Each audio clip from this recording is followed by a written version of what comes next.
Daniel in the lion's den, verse 10.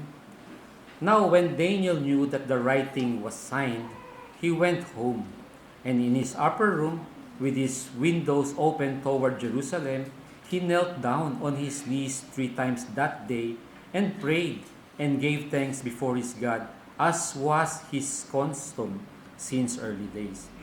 Then these men assembled and found Daniel praying and making supplication before his God. And they went before the king and spoke concerning the king's decree. Have you not signed a decree that every man who petitions any god or man within 30 days, except you, O king, shall be cast into the den of lions? The king answered and said, the thing is true, according to the law of the Medes and Persians, which does not alter.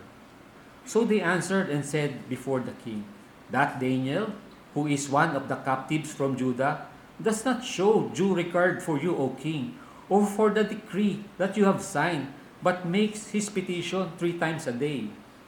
And the king, when he heard these words, was greatly displeased with himself, and set his heart on Daniel to deliver him, and he labored till the going of the sun to deliver him.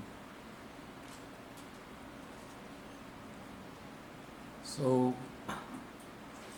sa mga previous scripture reading, natapos na tayo doon sa the bad and the indifferent. Now, we go to the good. So, sa panahon na ito na binasa natin, matanda na si David. Well, estimated, na, sabi ng mga biblical scholars, na mga 80 plus years old na. Now, we can call him good, not because of what he did, but in a sense of what he was. Kung ano siya sa harapan ng Diyos. At he was a man of faith.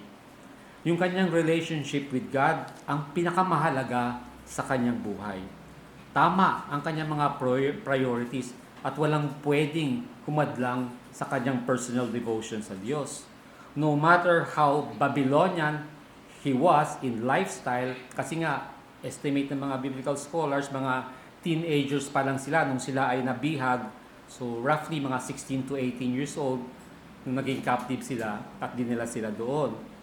So kaya yung na-adapt niyang lifestyle, Babylonian. Pero bagamat gano'n, no matter how loyal he was to his duties, to his adopted country, he never failed na ipaalam sa kanila na ang pinaka-precious sa kanya ay hindi matatagpuan sa Babylon, kundi sa Jerusalem. Si Daniel separated sa kanyang homeland by many miles. Kagaya ng mga believers who are living in an alien society dahil our real home, our citizenship is in heaven.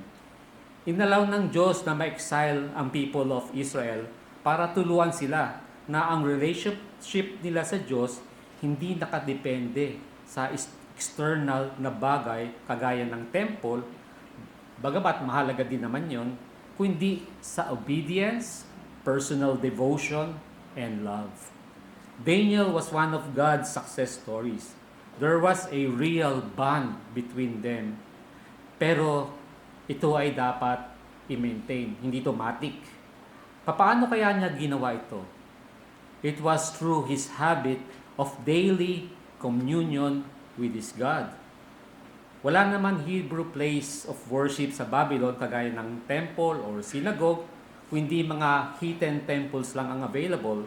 So Daniel had to take the initiative himself.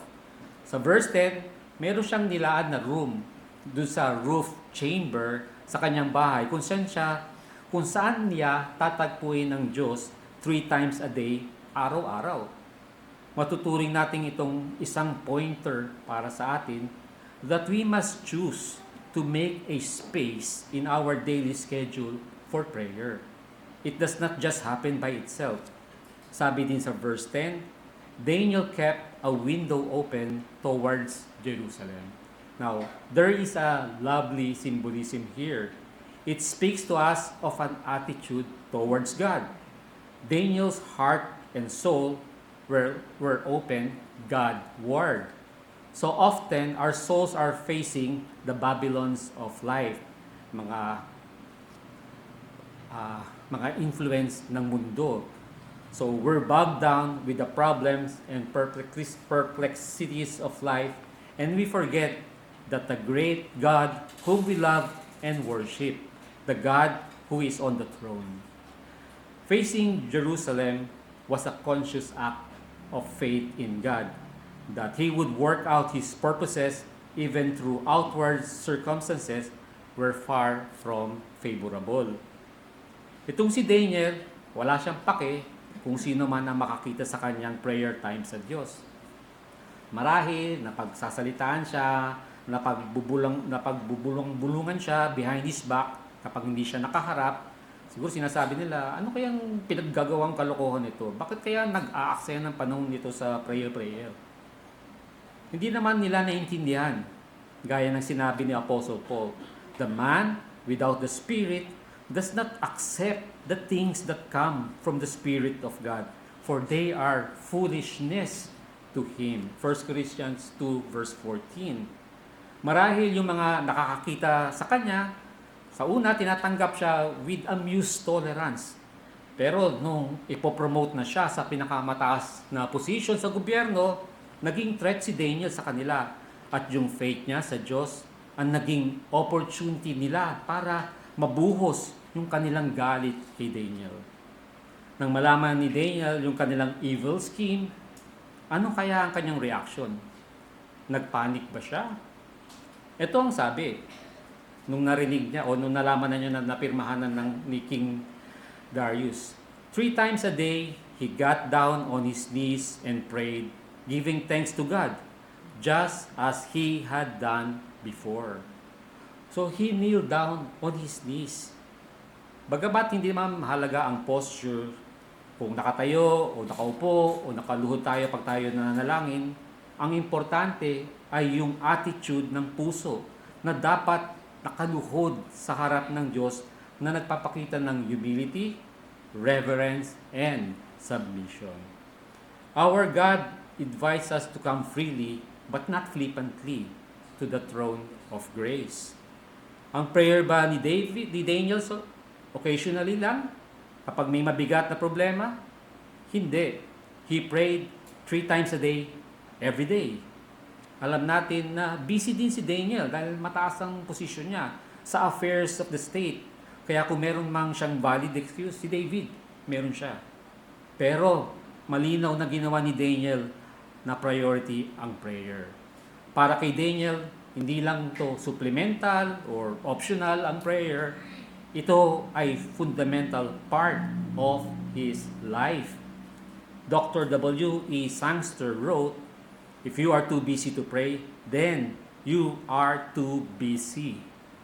At sabi din ni Dr. Martin Lloyd-Jones, there is nothing that tells the truth about us Christians as much as our prayer life. Kung gaano kaiksi, kung gaano kadalas, o kung wala, yan ang katotohanan ng buhay mo bilang Kristiyano.